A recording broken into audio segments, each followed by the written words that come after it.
Hoy vamos a meditar en un pasaje que está en el capítulo 6 de Mateo.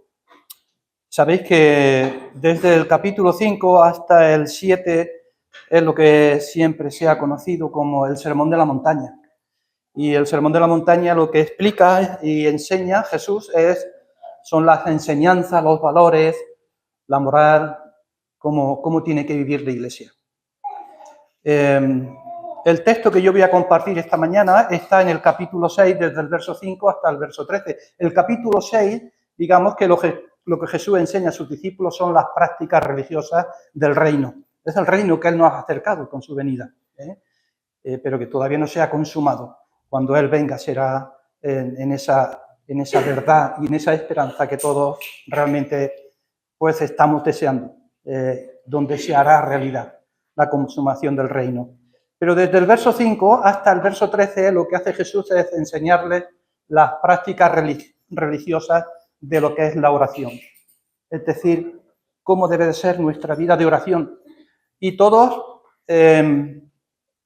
hemos oído y hemos orado muchas veces con lo que es la oración modelo que Jesús les enseña a sus discípulos, que es el Padre Nuestro.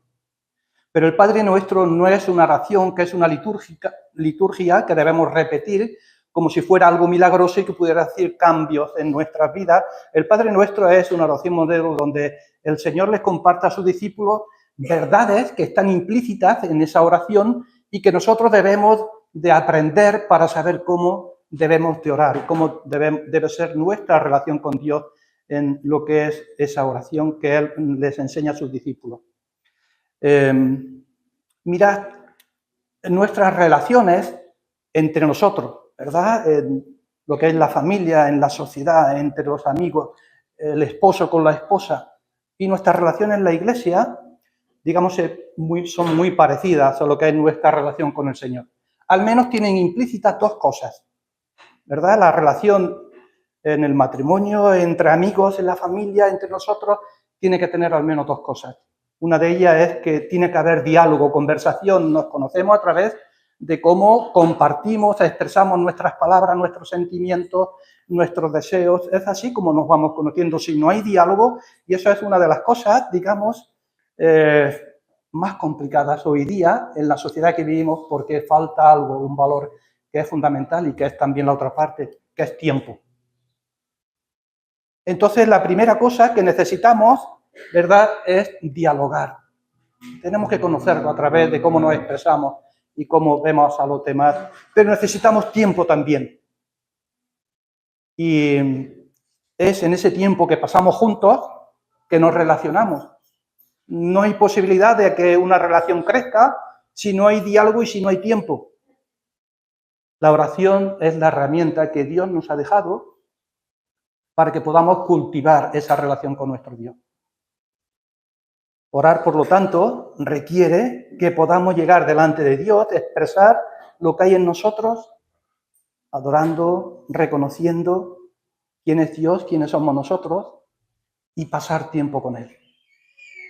Así es que son dos cosas que realmente necesitamos aprender. Mirar toda oración, hay al menos también tres requisitos que son importantes. La primera es que cuando nos acerquemos a Dios tenemos que hacerlo con fe, no dudando. Santiago dice que cuando nos acerquemos es para pedirle algo que no lo hagamos dudando, porque si dudamos de si Dios es poderoso y es grande para concedernos aquello o para recibir lo que nosotros estamos expresando delante de Él, la oración sin fe realmente mueve poco. La oración de poder es la oración que se hace con fe, ¿verdad? Que Dios es grande, bueno, poderoso y que puede hacerlo todo. La segunda fase que realmente es importante también es que la oración debe hacerse siempre en el nombre de Jesús. Jesús lo expresa en el Evangelio de Juan, en el capítulo 16. Cuando oréis algo delante del Padre y lo hagáis en mi nombre, Dios es poderoso para daros todo aquello que pidáis.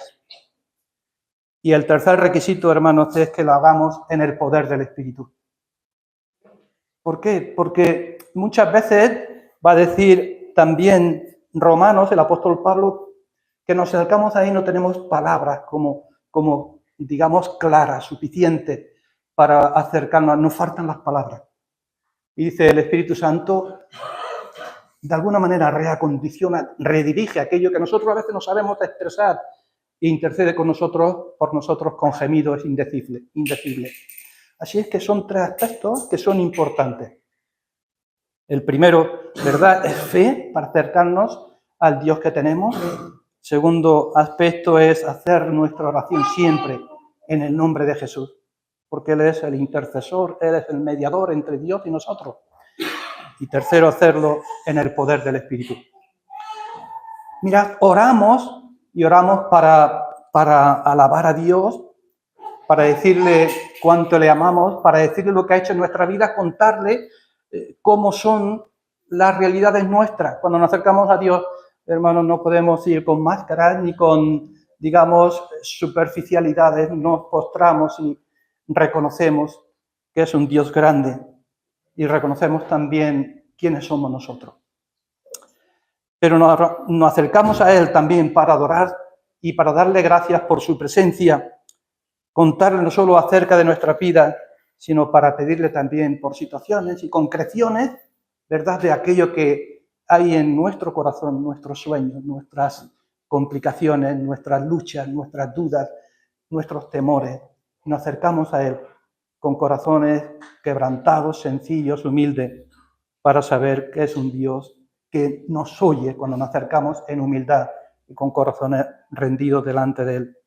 Buscamos su orientación y su sabiduría porque muchas veces no sabemos qué decisiones tomar. Y hay aspectos en nuestra vida, hay decisiones que son fundamentales para bien o para mal. Ya sea en cualquier ámbito, a la hora de elegir trabajo, a la hora de elegir la persona que formará parte con nosotros para toda nuestra vida, en el noviazgo, lo que será después el matrimonio, dónde quiero servir a Dios, qué quiero hacer con mi vida.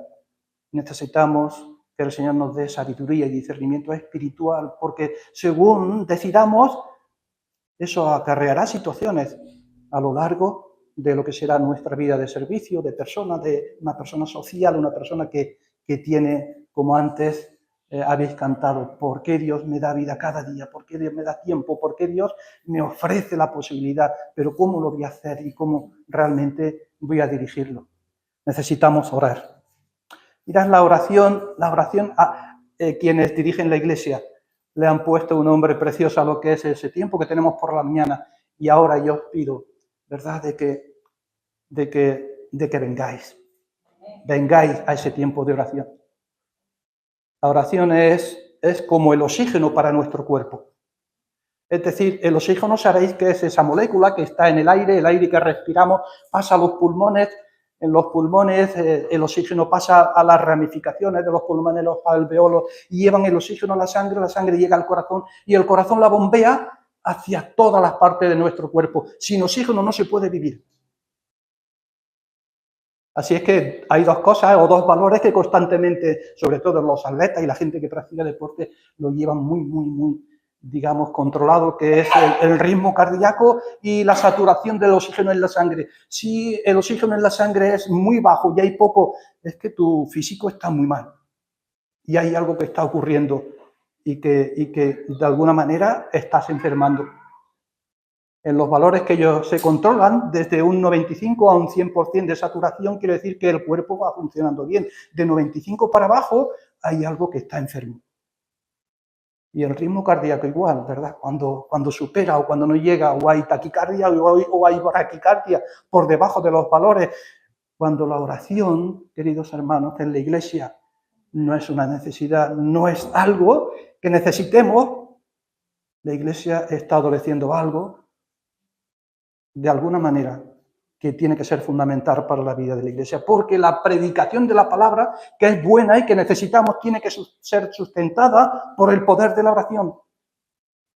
Así es que cuando vais a la Iglesia, de hecho, había tres cosas que eran fundamentales, tres patas de un banco o de una silla que sustentaban, digamos, la vida de la Iglesia, que era la palabra, la oración y la comunión. La palabra es fundamental porque es la palabra que mueve, que llega al corazón, que redarguye, que exhorta, que alienta, que levanta, que Pero si esa palabra, queridos hermanos, no la regamos con la oración, es el poder de Dios, el poder del Espíritu, haciendo que esa palabra que se ha recibido en el corazón, pues no llegue al vacío, sino que haga aquello para lo cual fue enviada. Eso fue lo que decía el profeta. Y siempre hará eso. La palabra siempre hará el efecto para lo cual fue enviada, pero la iglesia necesita orar. Necesita orar, queridos hermanos. Orar por las situaciones, los problemas, orar por la gente que nos pueda visitar, orar por los contactos que tengamos, orar por vuestra familia, por vuestros hijos. Vivimos en una sociedad muy complicada, cada vez más complicada. Y hay grandes tentaciones y tenemos un gran enemigo, que lo que Dios está construyendo querrá por todas sus fuerzas que eso no llegue al fin que Dios quiere.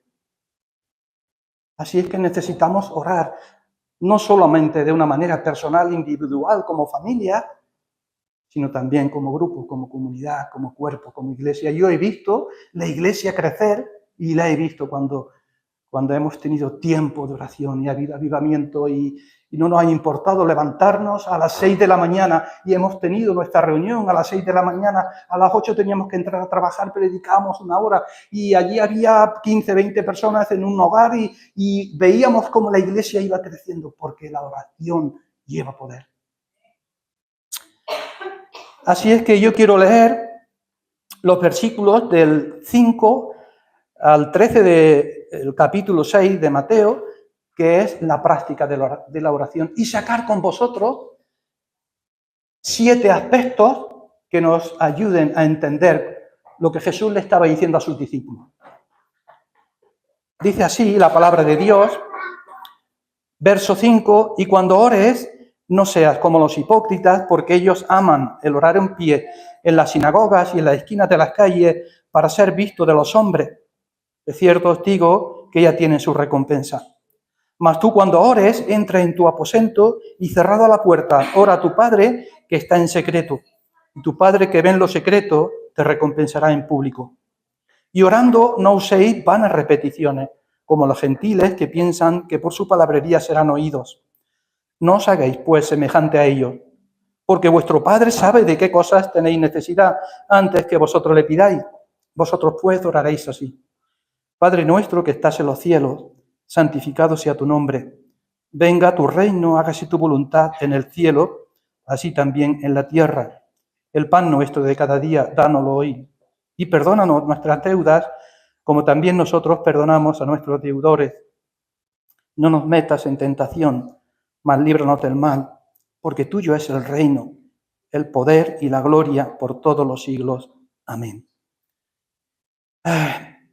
Mirad, Jesús hace una cosa en lo que es, digamos, esta enseñanza acerca de la oración, y es que utiliza una figura que se llama lítote, y esta figura lo que hace es que recalca o, digamos, abunda en lo que es la parte negativa de lo que él está diciendo o enseñando para que salga a la luz la parte positiva. Jesús utiliza muchas figuras, ¿verdad? Pues la lítote es esto. Lo que hace es recalcar la parte negativa, lo que sus discípulos no deben hacer, para después sacar a la luz lo que sí deben de hacer. Y esto se llama lítote, ¿verdad? Así es que la primera cosa que Jesús le va a decir a sus discípulos, yo voy a compartir 7 aspectos de esta oración. Digo que la oración modelo no es algo que tengamos que repetir como una liturgia, creyendo que esto es lo que Dios quiere que hagamos, digamos, como algo que aprendemos de memoria y ya está. No, Jesús le está diciendo, esta es la oración modelo, pero yo quiero que aprendáis verdades sobre esta oración para que veáis cómo debe ser vuestra oración delante de Dios. Lo primero dice es que nuestra oración debe hacerse con un corazón en calma. Un corazón sencillo, claro, pero en calma. En aquel tiempo, los judíos usaban la hora de la oración en la sinagoga y allí parece ser que el sistema o los religiosos de aquel tiempo, fariseos, escribas, se ponían en pie delante de la congregación y usaban oraciones largas. Y ellos pensaban que su espiritualidad era como más fuerte y más madura, creyendo que que la gente los estaba calificando precisamente por su estilo y por su oratoria. Así es que ellos se levantaban y de alguna manera querían impresionar allí a quienes estaban oyéndolos. Y Jesús les dice a ellos, a sus discípulos, dice, no seáis así cuando oréis. Jesús no está condenando o no está diciendo que la oración comunitaria o digamos en público sea mala. No está diciendo esto. Lo que está diciendo, recalcando la parte negativa, no seáis como ellos. Porque no tenéis necesidad de que oréis para las personas, estáis orando para Dios. Así es que vuestra oración no tiene que estar, digamos, regada de un discurso para que vean cómo lo hacéis o de la manera lo maduros y espirituales que sois. Jesús dice, bueno, ellos ya tienen su recompensa, ¿verdad? Entonces, lo que Jesús va a decir cuando ores, entra en tu aposento. Y lo que está diciendo y comunicando es, busca la calma, busca la intimidad, entra en tu aposento y expresa allí delante de Dios lo que hay en tu corazón. Porque en definitiva, queridos hermanos, la oración pública va a ser la expresión de la oración privada.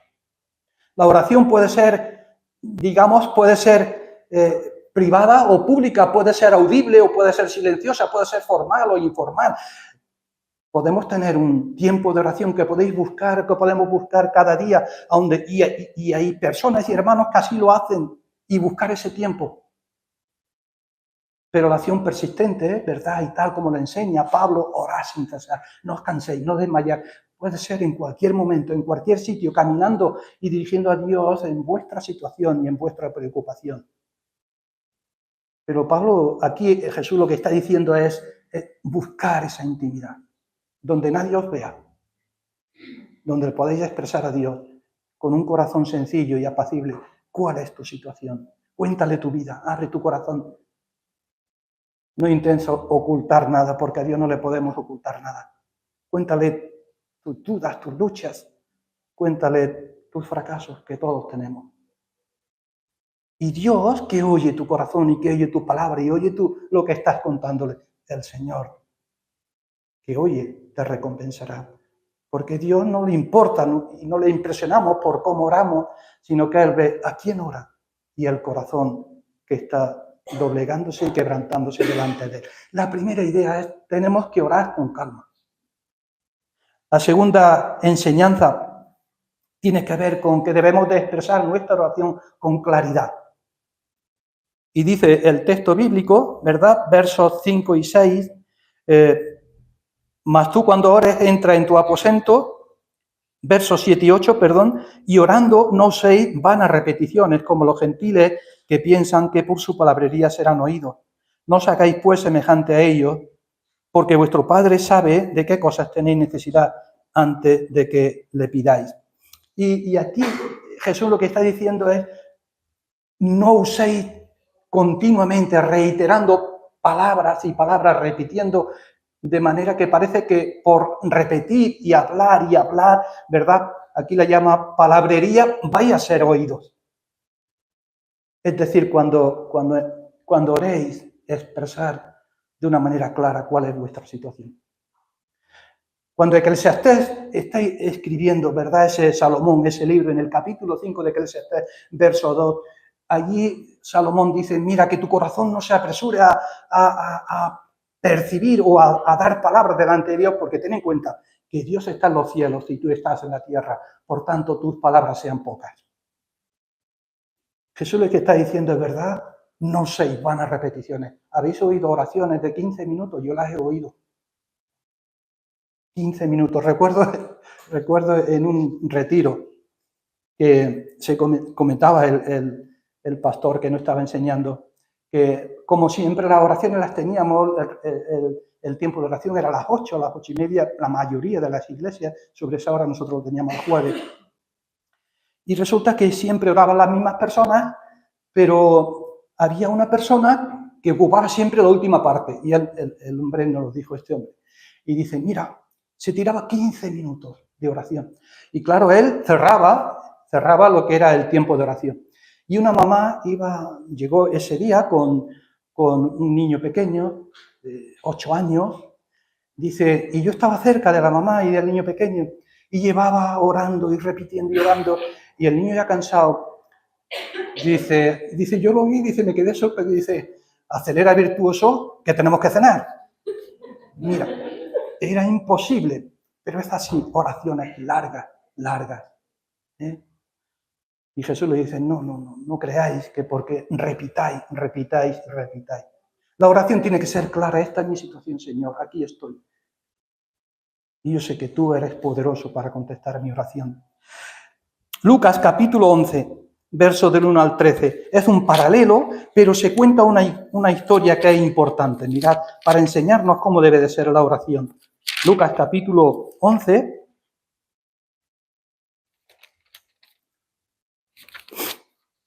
versos del 1 al 13, dice, aconteció que estaba Jesús orando en un lugar, y cuando terminó uno de sus discípulos dijo, Señor, enséñanos a orar, como también Juan enseñó a sus discípulos. Aquí un inciso, querido hermano, Jesús no enseñó a sus discípulos a predicar.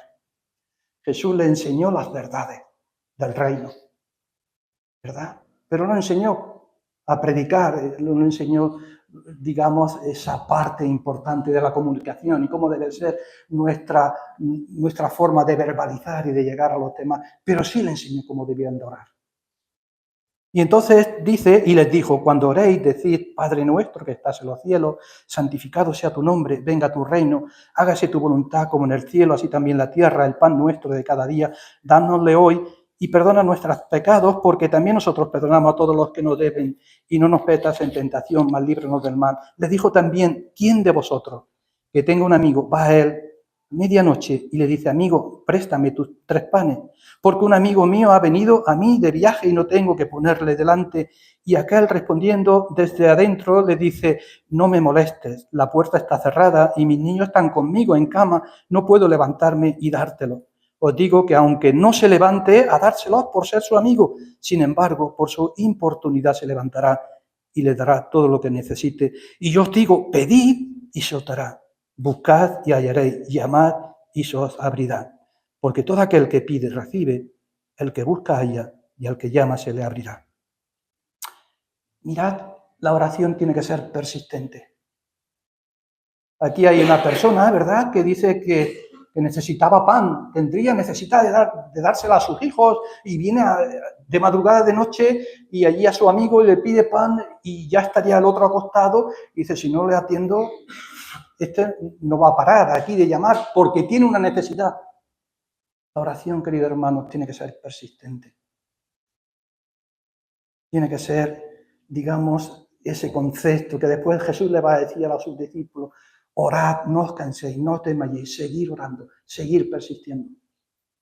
Porque si nosotros siendo malos sabemos dar cosas buenas a nuestros hijos, ¿qué más no nos dará nuestro Dios a todo aquel que se acerque y le pida? Y aquí mirad, hay 3 verbos que son fundamentales.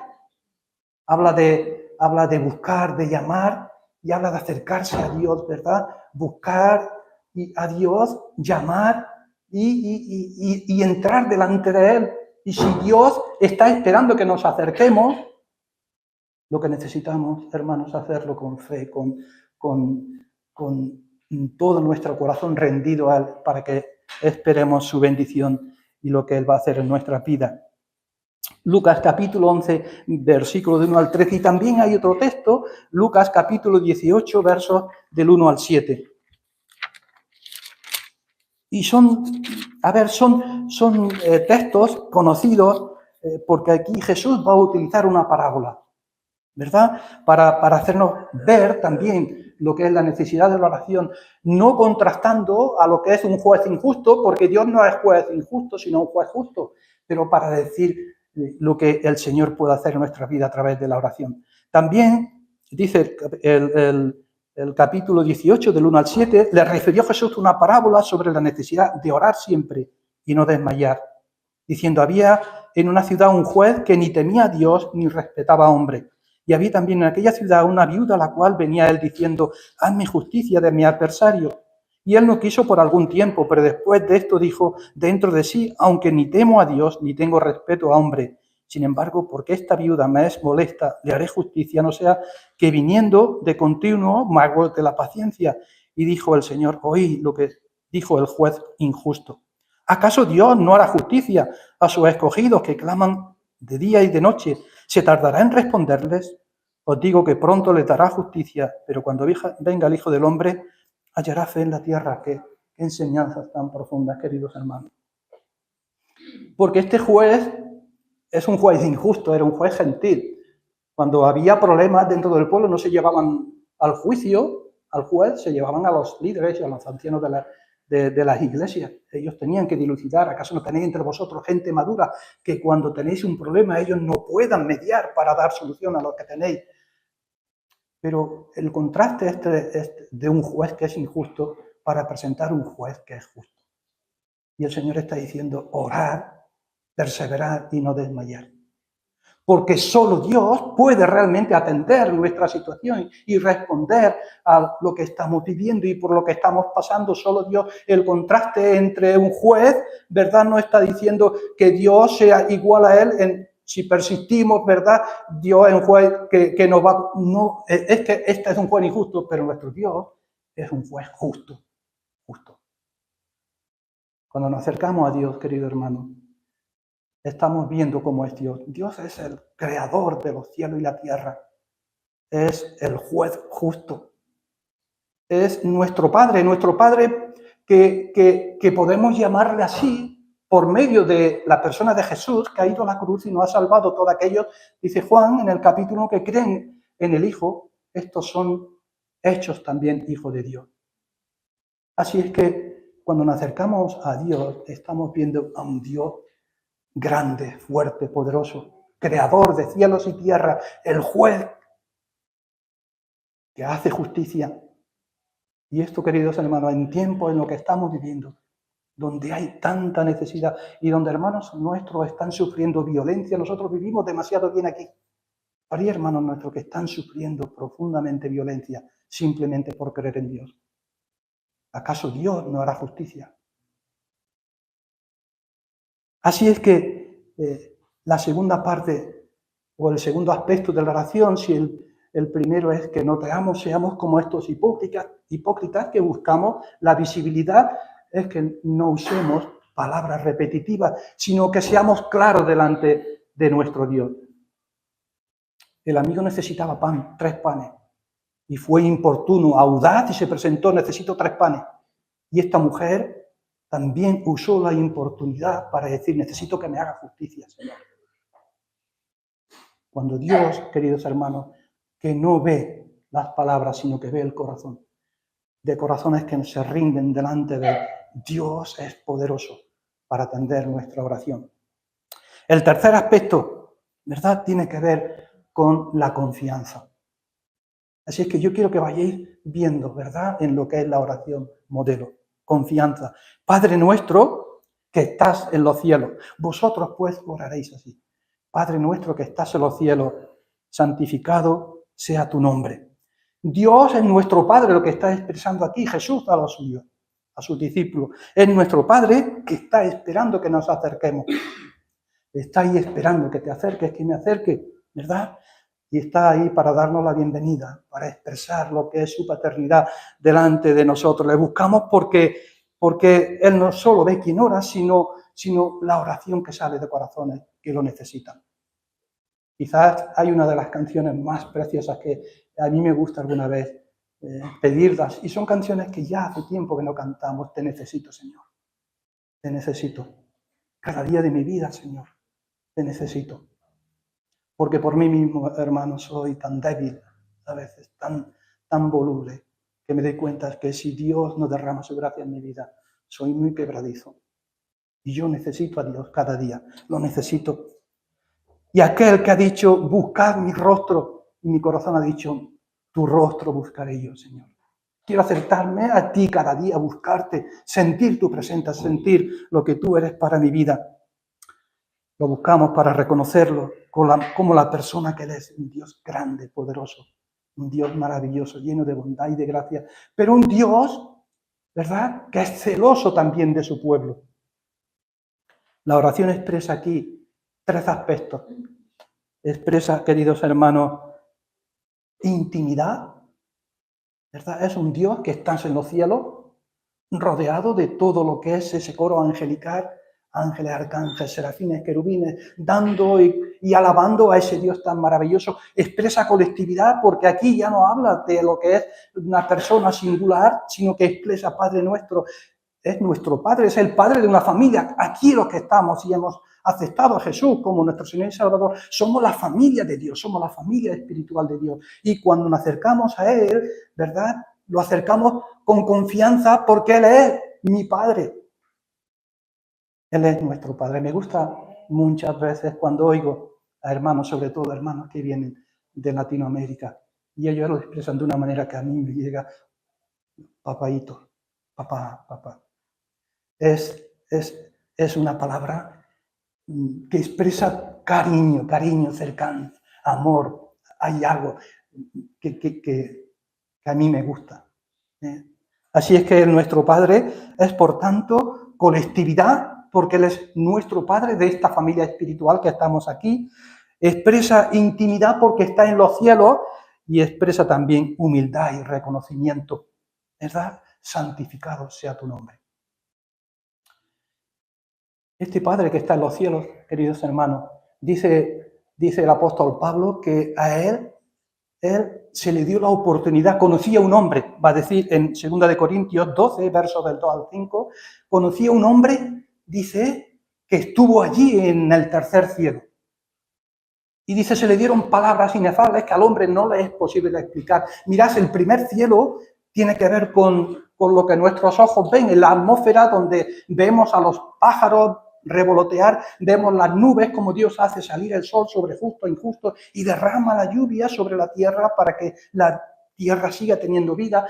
El segundo cielo es ese cosmos tan grande y tan impresionante que nuestros ojos no pueden ver y que están, digamos, formado por estrellas, millones de planetas y millones de galaxias, y las galaxias son millones y millones de estrellas, se nos escapa. ¿Cómo Dios ha podido crear algo tan profundo y que mantenga el orden y que esto que nosotros y que nuestros ojos no pueden ver, ¿verdad? Se nos escapa. ¿Cómo es? Es el segundo cielo. Pero el tercer cielo es donde Dios habita, donde Dios está. Es donde Dios, en su intimidad, rodeado de toda su corte celestial, allí habita, dirige la historia, gobierna y tiene sus planes para esta creación, para tu vida, para mi vida. Dios gobierna la historia. Y ese Dios que nos habla de lo que es tan glorioso, tan majestuoso, un Dios tan grande, que podamos acercarlo y podamos llamarle Padre. Y poder decirle, Padre mío,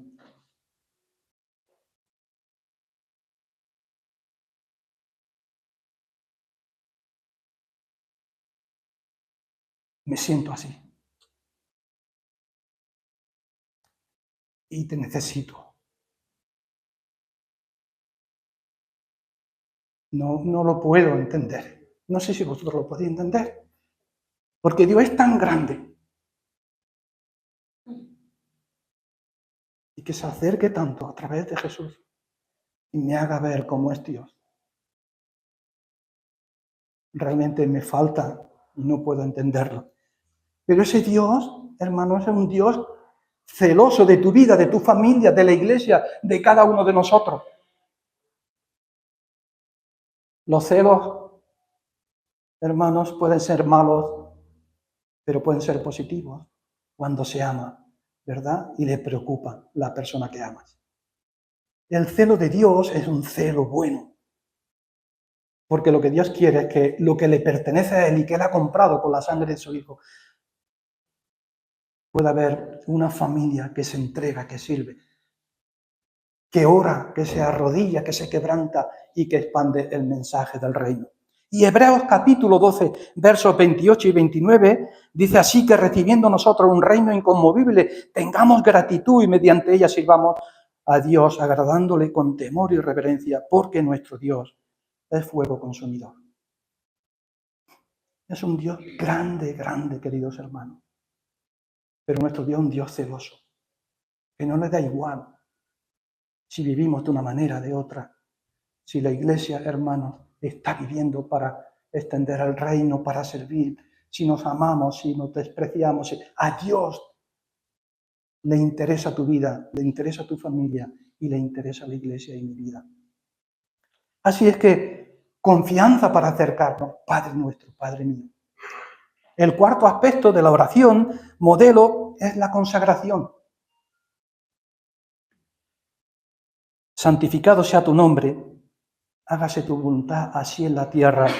Venga tu reino y hágase tu voluntad así en la tierra como en el cielo. El nombre de una persona y el nombre de Dios refleja todo lo que es su identidad. Dios se manifiesta a través de lo que es su carácter, y el carácter moral de Dios se expresa a través de su persona, es su identidad, pero no solamente de eso, sino que la identidad de Dios tiene también o está conformada por sus atributos, que Él no comparte con nada que son suyos. Es un Dios fuerte, grande, misericordioso. Así es que uno de los problemas de Israel en el antiguo pacto, en el Antiguo Testamento, es que ellos tenían que manifestar la gloria de Dios entre los pueblos vecinos, pero lejos de ellos se conformaron con las demás naciones y el nombre de Dios era difamado. ¿Qué Dios tenéis? Pero si sois igual que nosotros. Se habían asemejado a los pueblos en los que ellos tenían que manifestar la gloria de Dios. Pedro dice en el capítulo 3, verso 15 de su primera carta: santificar a Cristo como Señor en vuestros corazones, estando siempre preparados para presentar defensa ante todo el que os demande razón de la esperanza que hay en vosotros, pero hacedlo con mansedumbre y con reverencia. Santificar a Cristo en vuestros corazones. Porque, hermanos, la santificación, y Dios es santificado por medio de tu vida, por medio de mi vida, por medio de la iglesia, por medio de nuestra familia. No es una rutina, por tanto, expresar santificado sea tu nombre, sino que tú tienes que santificarlo a través de tu propia experiencia, de cómo vives la vida, de cómo te relacionas con Dios y cómo te relacionas con los demás. Venga tu reino. Tiene que ver con algo maravilloso, que tiene que ver con toda nuestra esperanza, porque si Cristo ya vino, Jesús anunció que vendría de nuevo otra vez. Mirad, las iglesias podemos tener diferencias en cómo es nuestra visión, en cómo realmente nos vamos enfocando y hacia dónde vamos y cuáles son nuestras prioridades. Pero hay dos cosas, queridos hermanos, en las que todos coincidimos, sea uno de un sitio, de otro, de cualquier nombre. Que Jesús vino la primera vez y que Jesús volverá. Jesús viene, Jesús volverá. Y hermanos, si sois personas que os gusta ver, discernir los tiempos, las sazones, la historia en la que estamos viviendo, los tiempos y las sazones no están tan lejos. Se están dando ciertas situaciones en la historia que nos deben hacer preguntar, ¿verdad? ¿Y cuándo volverá Jesús? Pero la vuelta de Jesús, que tiene que ver con la consumación del reino, nos debe de llenar de esperanza. Porque si Jesús viene, queridos hermanos, primero habrá una serie de cosas que tendrán que suceder. Pero nos llena de esperanza, hermanos, porque Jesús viene y viene para reinar en un reino de justicia y de verdad. Y todo esto que vemos y todo este caos que está cada vez más abundante entre los países y que nos hace ver cómo Dios ha sido quitado de su sitio y de donde tiene que estar para poner al hombre, nos hace ver que las cosas no están tan lejos. 1 Corintios 16, 22 dice: el que no amare al Señor Jesucristo sea anatema, pero el Señor vuelve. Y Juan, cuando escribe su Apocalipsis, ya al final de la historia de ese libro, Apocalipsis 20, 22, 20, dice: el que da testimonio de estas cosas dice: ciertamente vengo en breve. Y la iglesia contesta: amén. Sí, Señor, ven pronto. Y yo cada día deseo con todo mi corazón, Señor, ven, Señor Jesús, ven pronto. Porque será el final y donde la historia llegará a su consumación y donde el reino será implantado y donde toda rodilla y todo hombre confesará que Jesús es el Señor para la gloria de Dios Padre. Y todos tendrán que reconocer, aun aquellos, ¿verdad?, que no quieren saber nada, que Jesús es el Señor. El tercer aspecto, queridos hermanos, de la consagración tiene que ver con hágase tu voluntad. Es el deseo constante que debe hacer en nuestras vidas de que la voluntad de Dios sea manifestada y sea ejercida, pero hacer la voluntad de Dios o el deseo de que se haga la voluntad de Dios implica que yo quiera hacer la voluntad de Dios. Pero ¿cuál es la voluntad de Dios para tu vida, para mi vida, para la iglesia? ¿Cómo podemos entender realmente, verdad? Hágase tu voluntad, así en la tierra como en el cielo. La voluntad en el cielo se está ejerciendo porque es Dios quien está dirigiendo la historia, pero aquí en la tierra, ¿cómo es la voluntad de Dios para tu vida y para mi vida? Y Colosenses capítulo 1, versos 9 y 10 dice, por lo cual también nosotros, desde el día que lo oímos, no cesamos de orar por vosotros y de pedir que seáis llenos del conocimiento de su voluntad, en toda sabiduría e inteligencia espiritual, para que andéis como es digno del Señor, agradándole en todo, llevando fruto en toda buena obra y creciendo en el conocimiento de Dios. La voluntad de Dios para tu vida y para mi vida es que vayamos creciendo, madurando, hasta que lleguemos a ese varón perfecto, a la imagen de Cristo. La voluntad de Dios para tu vida es nuestra santidad, nuestra santificación. La voluntad de Dios es que sirvamos, que adoremos. La voluntad de Dios, queridos hermanos, es que conozcamos más a Dios. A través de la relación, de la oración, en ese diálogo donde vamos conociéndole más a Dios y Él va expresando su corazón lo que quiere para nuestra vida. La voluntad de Dios, dice Colosenses, capítulo 3, verso 16, la palabra de Cristo mora en abundancia en vosotros. La palabra de Dios que vaya tomando cuerpo en nuestros corazones y en nuestras vidas. Esa es la voluntad de Dios. Que ya no seamos niños, que no necesitemos leche, que vayamos madurando, creciendo. No perfectos, hermanos, porque la perfección será cuando estemos delante de Él. Pero vayamos creciendo, vayamos madurando. Es que la palabra de Dios tome cuerpo en nuestros corazones y en nuestras vidas, enseñándoos y exhortando unos a otros en toda sabiduría, confiando con gracia en vuestros corazones al Señor, con salmos, himnos y cánticos espirituales.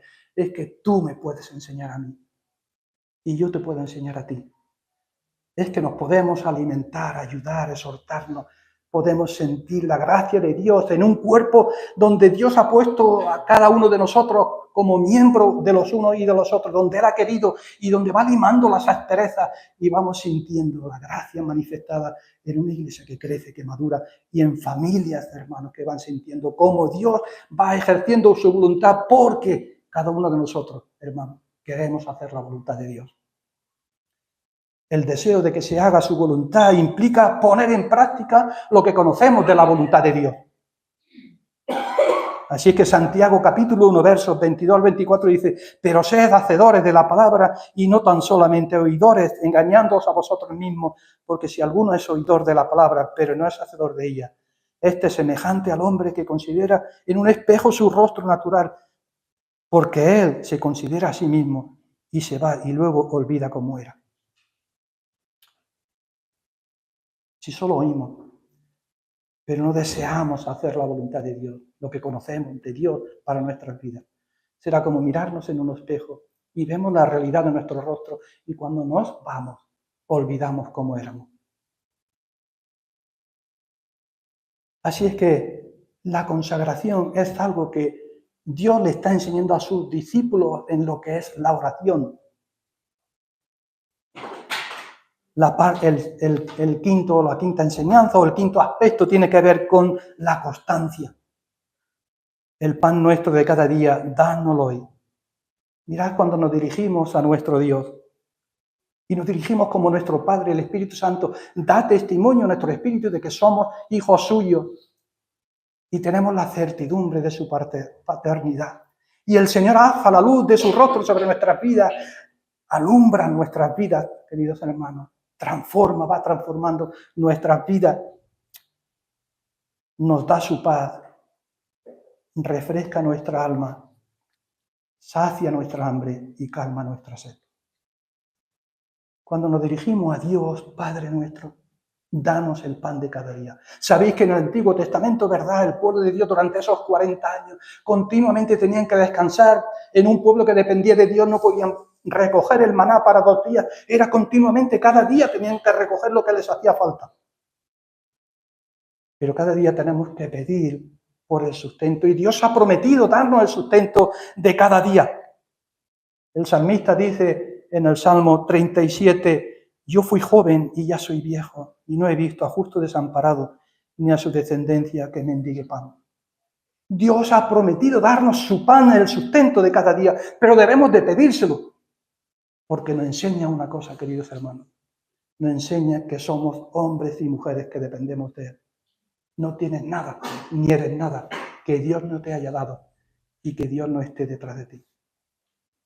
Lo que tienes no te lo has ganado tú. Dios te lo ha provisto.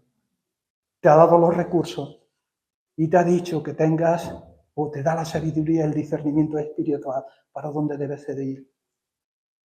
Pero ha sido Dios quien te lo ha provisto. Y cada día, hermanos, cuando dependemos de nuestro Dios para que nos dé el pan de cada día y no somos personas, ¿verdad?, que creemos que lo tenemos todo de alguna manera ya atado, no tenemos nada atado. Y la vida cambia en un minuto de estar arriba a estar completamente abajo.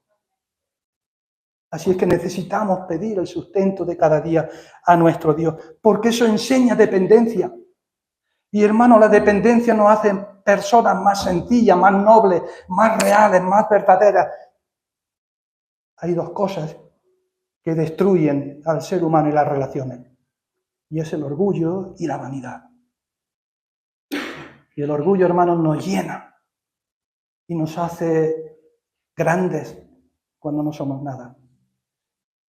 Y la vanidad, verdad, es creer que todo lo tenemos, porque yo lo he trabajado y lo he conseguido.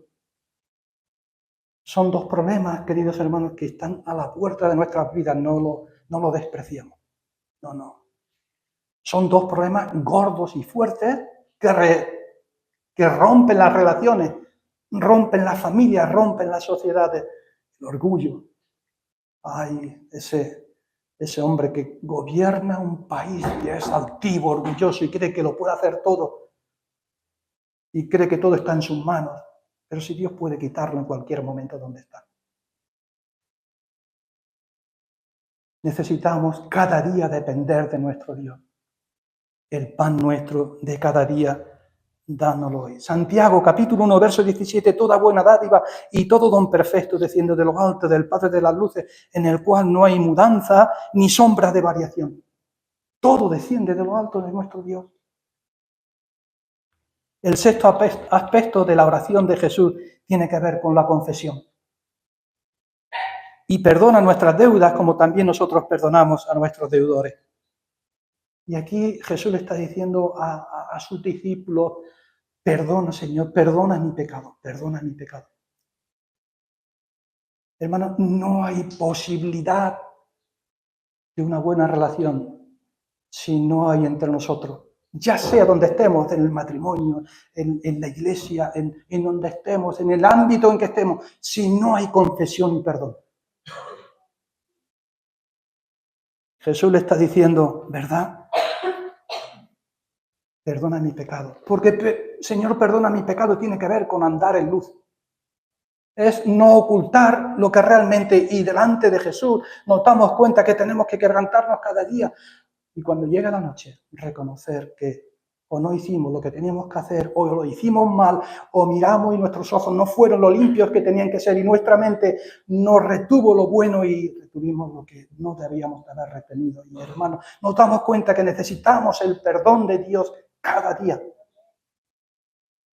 Así que primera de Juan capítulo 1, versos 6 y 7 dice, si decimos que tenemos comunión con Él y andamos en tinieblas, mentimos y no practicamos la verdad. Pero si andamos en luz, como Él está en luz, tenemos comunión unos con otros. La sangre de Jesucristo, su Hijo, nos limpia de todo pecado.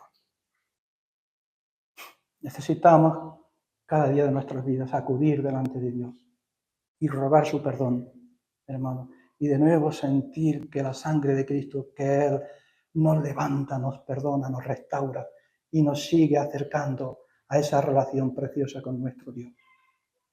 Como nosotros perdonamos a nuestros deudores, el andar en luz y el confesar en arrepentimiento nuestro pecado implica que debemos de perdonar también a aquellos que nos ofenden. Porque si Cristo me ha perdonado tanto, ¿cómo realmente yo no puedo perdonar a aquel que me ha ofendido? Y cuando nos damos cuenta de que hay perdón en una familia, que hay reconciliación, hay una cosa que es preciosa. que se produce, que tiene que ver con la comunión y con el amor. No hay posibilidad de una familia, queridos hermanos, donde no hay perdón, confesión, restauración, que haya una relación que sea buena, porque no puede serla. Donde no hay perdón, queridos hermanos, hay rivalidades, chismes, hay habladurías, hay distanciamiento, hay buscar lo suyo propio antes que lo de los demás. Y no estoy hablando algo que no existe, existe. Para que haya una relación buena, queridos hermanos, tiene que haber transparencia, tiene que haber verdad, tiene que haber realidad de lo que somos, de nuestro fracaso, y llega el momento donde decir, lo siento, perdóname. Porque no hay manera de seguir una relación sino a través de la confesión y el perdón. Es que Jesucristo vino para perdonar nuestro pecado y llevarnos y reconciliarnos con Dios, porque no había manera de poder llegar a Dios a través de hombres y mujeres que estaban muertos en delito y pecado. Jesús viene para perdonar a hombres y mujeres pecadores, no para llamar a gente justa. El que es justo, el que crea que es justo, no tiene necesidad de arrepentimiento. Pero Jesús viene a llamar a hombres y mujeres al arrepentimiento y al perdón de los pecados. Así es que en un momento el apóstol Pedro se le acerca a Jesús y le dice, Señor, ¿cuántas veces debo de perdonar a mis semejantes? Entonces dice, se le acercó, Mateo 19:21, se le acercó Pedro y le dijo, Señor, ¿cuántas veces perdonaré a mi hermano que peque contra mí? Hasta 7 era el número, ¿verdad? Que implicaba las veces que... Y Jesús le dijo, no hasta 7, hasta 70 veces 7. Siempre debemos estar con el corazón abierto a perdonar, a reconciliarnos, a buscar la comunión y el amor que Dios ha derramado en nuestras vidas. Y de nuevo, queridos hermanos, las cosas más frecuentes que tienen que ver con la falta de relación, la comunión y el amor, es el orgullo y la vanidad. Somos orgullosos. Y cuando eso ocurre, hermanos, es imposible una buena relación. Finalmente, el último concepto de lo que es la oración del Padre Nuestro, tiene que ver con la convicción. Y no nos metas en tentación, mas líbranos del mal, porque tuyo es el reino, el poder y la gloria por todos los siglos. Cada día que nos levantamos, queridos hermanos, tenemos un enemigo grande. No lo subestimemos, no lo subestimemos. Poco se ha predicado acerca de la persona de ese gran enemigo nuestro que es Satanás. Pero a veces nosotros confundimos lo que es la tentación con los problemas. Dios permite los problemas para sacar lo mejor de nuestras vidas y que nuestras vidas vayan madurando y vayan siendo vidas que se vayan asemejando más cada día al carácter de Jesús. Pero la tentación no viene de parte de Jesús, viene de parte de Satanás. Dios, dice Santiago en el capítulo 1, verso 13, no puede tentar a nadie, ni él es tentado. Cuando alguno es tentado, no diga que es tentado de parte de Dios, porque Dios no puede ser tentado por el mal, ni él tienta a nadie. La tentación siempre viene de Satanás. Y desde el mismo momento que comenzamos el día, queridos hermanos, hay tentaciones. Y hay tentaciones. Y nuestros ojos retienen lo que nos gusta retener y nuestra mente retiene lo que muchas veces quisiéramos desechar, pero están ahí y continuamente porque Satanás está ahí intentando y forjando hacer daño, todo el daño que pueda. Intentará que tu vida, hermano, sea un fracaso y que la iglesia no crezca y que la iglesia no florezca y que la iglesia no vaya conforme a Dios la ha estructurado. Habrá problemas, pero Jesús fue tentado. Y fue tentado igual que nosotros en todo, pero sin pecado. El escritor de Hebreos habla acerca de esto, de lo que es la tentación que tuvo que soportar Jesús. Hebreos 2:18 dice, él mismo padeció siendo tentado por lo que es poderoso para socorrer a los que son tentados. Y Hebreos 4:15 tenemos un sumo sacerdote que fue tentado en todo según nuestra semejanza, pero sin pecado. Jesús fue tentado también. Tenemos que pedir a Dios cada día que nos ayude, nos dé sabiduría. Tenemos que pedir al Espíritu Santo que nos llene de Él, de su poder, de su gracia, de su amor. Que moldee nuestras vidas, hermanos. Porque cuando nuestras vidas desechan de alguna manera el consejo, la sabiduría, el discernimiento espiritual, irán al fracaso, irán declinando hacia el fracaso. Así es que Jesús, en los últimos momentos, cuando Él está a punto de ir a la cruz, allí fue tentado también por Satanás. Y el Señor, que ve acercarse el sufrimiento más profundo, sus gotas eran más profundas, eran gotas como de sangre. El Señor dice algo que realmente, Señor, si es posible, pase de mí esta copa. Pero no sea como yo quiero, sino como tú quieres. Nos cuesta a veces trabajo entender cómo Dios actúa. Nos cuesta discernir a veces y entender cómo Dios de alguna manera va actuando en nuestras vidas. No, a mí me cuesta a veces entenderlo. Pero sabéis, siempre he creído una cosa, os lo digo con todo mi corazón. Yo sé que lo que Dios hace, lo hace bien. Dios trabaja y obra en nuestra vida y cuando Él lo hace bien, aun cuando no entienda muchas cosas. Pero el Dios de los cielos, queridos hermanos, que no tienta ni puede ser tentado, es el Dios que nos está llamando a descansar, a confiar, a acercarnos a Él en adoración, en alabanza, a través del diálogo, a oración y a pasar tiempo con Él. Y les enseña a sus discípulos a orar. Cuando Él se retira, antes de ocurrir ese tiempo ya final de la cruz, y Él se lleva a 3 discípulos, y los discípulos no entienden bien, porque tenían que haber estado con Jesús orando, y ellos se duermen, y Jesús baja, y bueno, los ve durmiendo 3 veces. Al final el Señor les dice, velad y orad, para que no entréis en tentación. El espíritu, a la verdad, está dispuesto, pero la carne es débil. Nuestra carne es débil, hermano. Es débil, somos débiles. Tenemos al Espíritu en nuestros corazones. Y Él es poderoso para socorrernos, para ayudarnos, para calmar, para fortalecer. Pero tenemos que reconocer que somos débiles todavía. Que todavía, hermano, nos equivocamos. Y que necesitamos cada día acercarnos a Dios. Y orar, y persistir, y no desmayar. Orar en vuestra intimidad, buscar al Señor. Y cuando la oración comunitaria de la Iglesia expresa lo que es la oración privada, lo que sale de los labios, no son palabras repetitivas, ni son tampoco el halago de quien pueda verte, sino que la expresión será de un corazón quebrantado, que ama, que honra y que adora a Dios con su vida. Jesús le está diciendo a sus discípulos, lo que vosotros debéis pedir es, guíanos por la senda de tu justicia, ayúdanos y danos tu fuerza para hacer como tú eres. Nuestro modelo es Jesús, queridos hermanos. Es Jesús. Nuestra referencia primaria es Jesús.